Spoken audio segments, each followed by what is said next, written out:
नमस्कार। कभी सोचा है कि एक दवा फैक्ट्री से निकलकर हमारी नज़दीकी फार्मेसी तक कैसे पहुंचती है? आज हम इसी दिलचस्प सफ़र का पूरा ब्लूप्रिंट समझेंगे। हर एक टैबलेट और सिरप के पीछे एक पूरी की पूरी व्यवस्था काम करती है। प्रोडक्शन, डिस्ट्रीब्यूशन और मैनेजमेंट की एक ऐसी दुनिया जो ये सुनिश्चित करती है कि सही दवा सही समय पर ज़रूरतमंद तक ज़रूर पहुंचे। तो इस पूरी प्रक्रिया को समझने के लिए हम इसे 5 आसान हिस्सों में देखेंगे। सबसे पहले दवा का सफ़र शुरू कैसे होता है, फिर इंडस्ट्री की दुनिया क्या है, कॉमर्स एक पुल की तरह कैसे काम करता है, व्यापार के वो 6 स्तंभ कौन से हैं जो उसे सहारा देते हैं, और आखिर में अपनी दुकान में महारत कैसे हासिल करें। तो चलिए शुरू करते हैं। देखिए, ये पूरी यात्रा दो बहुत ही मजबूत स्तंभों पर टिकी है जो एक दूसरे के बिना अधूरे हैं। एक है इंडस्ट्री यानी उद्योग जहां दवा बनती है, और दूसरा है कॉमर्स यानी वाणिज्य जो उसे हम तक पहुंचाता है। तो चलिए सबसे पहले बात करते हैं पहले स्तंभ की, यानी इंडस्ट्री की दुनिया, जहां से ये सब कुछ शुरू होता है। इंडस्ट्री यानी उद्योग, ये वो जगह है जहां से एक दवा का सफ़र असल में शुरू होता है। यहीं पर वैज्ञानिक खोजें असल जीवन बचाने वाले प्रोडक्ट्स में बदलती हैं। इस तस्वीर से ये बात बिल्कुल साफ हो जाती है। इंडस्ट्री एक सिस्टम की तरह है। ये कच्चे माल, मशीनरी और लोगों की मेहनत जैसे इनपुट लेता है और उसे टैबलेट्स और सिरप जैसे तैयार आउटपुट में बदल देता है। असल में ये बदलने की ही एक प्रक्रिया है। ठीक है, दवा तो बन गई, पर अब सवाल ये है कि ये फैक्ट्री से फार्मेसी तक पहुंचती कैसे है? बस यहीं पर कॉमर्स, या जिसे हम वाणिज्य कहते हैं, अपना काम करता है।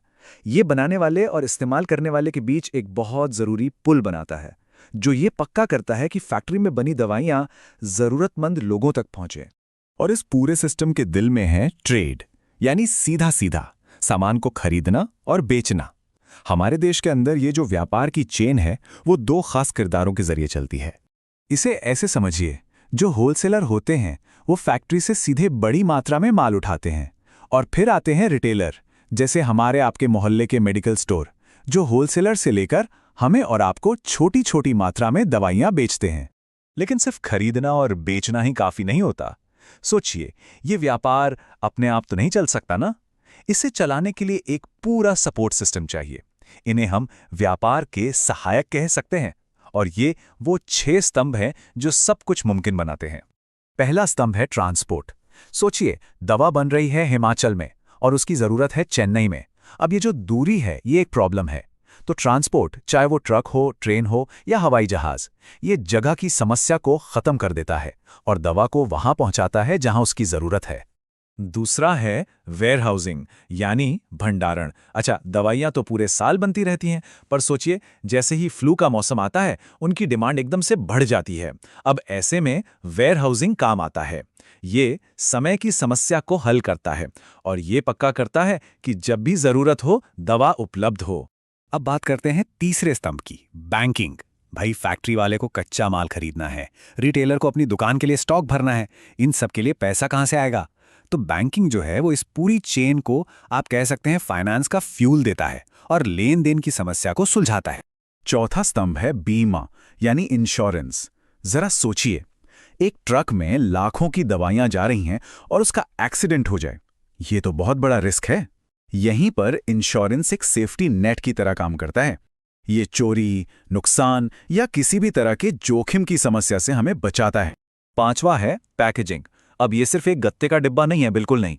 सही पैकेजिंग दवा को नमी से, गर्मी से, रोशनी से, हर चीज से बचाती है। मतलब वो ये सुनिश्चित करती है कि दवा आपके हाथ में पहुंचने तक बिल्कुल सेफ और असरदार रहे। और आखिर में छठा स्तंभ, एडवर्टाइजिंग। मान लीजिए बाजार में एक नई बहुत अच्छी दवा आई है, पर अगर डॉक्टरों को, मरीजों को उसके बारे में पता ही न चले तो क्या फायदा? तो विज्ञापन जानकारी की इस कमी को दूर करता है और सही बात सही लोगों तक पहुंचाता है। तो चलिए, अब दवा हमारी दुकान की शेल्फ तक तो पहुंच गई है। अब हम अपनी इस यात्रा के आखिरी पड़ाव पर हैं, खुद ड्रग स्टोर। और यहाँ कामयाबी का सारा दारोमदार मैनेजमेंट की कला पर होता है। मैनेजमेंट का मतलब बहुत सीधा है। आपके पास जो भी रिसोर्स हैं, लोग, पैसा, सामान, उन सब का इस्तेमाल करके अपने बिजनेस के लक्ष्यों को हासिल करना। और ये जो मैनेजमेंट है ना, ये कोई एक बार का काम नहीं है। ये एक लगातार चलने वाला साइकिल है। सबसे पहले आप प्लानिंग करते हैं, फिर टीम को ऑर्गेनाइज करते हैं, सही लोगों को काम पर रखते हैं, उन्हें काम करने के लिए मोटिवेट करते हैं और आखिर में आप नतीजों को देखते हैं, उन्हें कंट्रोल करते हैं ताकि अगली बार और भी बेहतर प्लानिंग कर सकें। और ये जो कोट है ना, ये हमें सबसे ज़रूरी बात सिखाता है।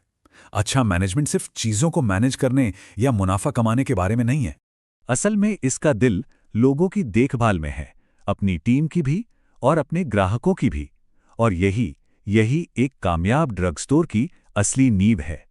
तो सवाल आखिर में यही रह जाता है, आप किस तरह की लीडर बनना चाहेंगे?